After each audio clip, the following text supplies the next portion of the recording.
നമസ്കാരം, ഇത് IBN മലയാളം. ഭാഷാപോര് നിലനിൽക്കെ മറ്റൊരംഗത്തിന് കേന്ദ്രവുമായി ഒരുങ്ങുകയാണ് തമിഴ്നാട് സർക്കാർ. തമിഴ്നാട് സംസ്ഥാനത്ത് ലോഗോയിൽ നിന്ന് രൂപയുടെ ചിഹ്നം മാറ്റി തമിഴക്ഷരമായ രൂ ചേർത്തിരിക്കുകയാണ് തമിഴ്നാട് സർക്കാർ. ബജറ്റിന് മുന്നോടിയായി മുഖ്യമന്ത്രി MK സ്റ്റാലിൻ എക്സിലൂടെയാണ് ഇത് പങ്കുവച്ചത്. വീഡിയോ പങ്കുവച്ചതിലൂടെ ധനമന്ത്രി നിർമ്മല സീതാരാമനും രംഗത്ത് വന്നിരിക്കുകയാണ്. തമിഴ്നാട് രാഷ്ട്രീയവും കേന്ദ്ര സർക്കാരും തമ്മിൽ ഏറ്റുമുട്ടാനുള്ള പോർവിളിയായി കൂടെ ഇതിനെ കാണേണ്ടതുണ്ട്. രാജ്യമെമ്പാടും ഉപയോഗിക്കുന്നത് ദേവനാഗരിയിലെ രൂ അക്ഷരത്തിൽ D ഉദയകുമാർ കൊണ്ടുവന്ന ചിഹ്നമാണ്. ഈ ഉദയകുമാർ ആകട്ടെ മുൻ DMK MLA N ധർമ്മലിംഗത്തിന്റെ മകനാണ്. ഇത് DMK നേതാവായ മുഖ്യമന്ത്രിയായ സ്റ്റാലിൻ എങ്ങനെയാണ് മറന്നതെന്നറിയില്ല. അതോ കേന്ദ്രത്തിനോട് ഏറ്റുമുട്ടാൻ വേണ്ടി ഓർമ്മയില്ലാത്തതുപോലെ അഭിനയിക്കുന്നതാണോ എന്നും സംശയമുണ്ട്. DMKക്ക് പ്രശ്നമുണ്ടെങ്കിൽ 2010 കോൺഗ്രസ് നേതൃത്വത്തിലുള്ള UPA ഗവൺമെന്റിന്റെ കീഴിൽ DMK കേന്ദ്രത്തിൽ ഭരണകക്ഷിയായ സഖ്യത്തിന്റെ ഭാഗമായിരുന്ന സമയത്ത് അത് ഔദ്യോഗികമായി അംഗീകരിക്കപ്പെട്ടപ്പോൾ എന്തുകൊണ്ട് പ്രതിഷേധിച്ചില്ല?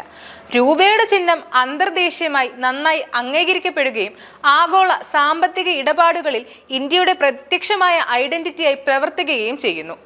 UPA ഉപയോഗിച്ച് രൂപയുടെ ചിഹ്നം അതിർത്തി കടന്നുള്ള പേയ്മെന്റുകൾക്കായി ഇന്ത്യ പ്രേരിപ്പിക്കുന്ന ഒരു സമയത്ത് നമ്മൾ യഥാർത്ഥത്തിൽ നമ്മുടെ സ്വന്തം ദേശീയ കറൻസി ചിഹ്നത്തെ തുരങ്കം വെക്കണോ? ഇത് പ്രതീകാത്മകതയേക്കാൾ കൂടുതൽ ഇന്ത്യൻ ഐക്യത്തെ ദുർബലപ്പെടുത്തുന്നു.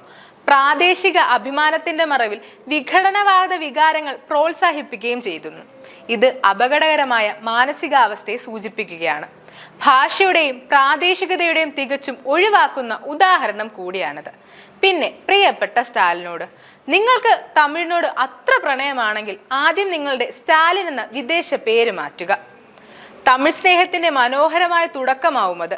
തമിഴൊഴികെ ഹിന്ദിയും ഇംഗ്ലീഷും അറബിയും ഉറുദുവും ഒക്കെ അങ്ങ് നിരോധിക്കുക. ആന്ധ്രാപ്രദേശിലെ സവർണ സമുദായ അംഗമായ താങ്കളും കുടുംബവും തമിഴ്നാട്ടിൽ നിന്ന് കുടിയേറി വന്നവരാണെന്ന് കുറച്ചുനാൾ കൂടി മറ്റാരും അറിയാതെ മറച്ചുവെക്കുക. വേണമെങ്കിൽ തമിഴ്നാടിന്റെ രാജാവായി സ്വയം പ്രഖ്യാപിക്കാവുന്നതുമാണ്. സ്വന്തം മക്കളെയും പേരക്കുട്ടികളെയും ഇംഗ്ലീഷ് മീഡിയം സ്കൂളിൽ പഠിപ്പിക്കുകയും സ്വന്തമായി ഇംഗ്ലീഷ് മീഡിയം സ്കൂൾ നടത്തുകയും ചെയ്യുന്നത് ഒരു കുറ്റമാണെന്ന് ഞങ്ങൾ പറയുന്നില്ല. തമിഴ് പാരമ്പര്യം പോലും ഇല്ലാത്ത സ്വന്തം പേര് പോലും ഒരു വിദേശിയുടേതായ താങ്കൾ ഇപ്പോൾ കാണിക്കുന്ന സ്നേഹം തമിഴ്നാടിനോടുള്ളതല്ല, തമിഴ് ജനതയെ തെറ്റിദ്ധരിപ്പിച്ച് അധികാരത്തിൽ തുടരാനുള്ള വിഘടനവാദം മാത്രമാണ്. എന്തായാലും ഒന്ന് പറയട്ടെ, ചിഹ്നമല്ല, തമിഴ്നാടിന്റെ തലവരെയാണ് മാറേണ്ടത്. News desk IBN Malayalam.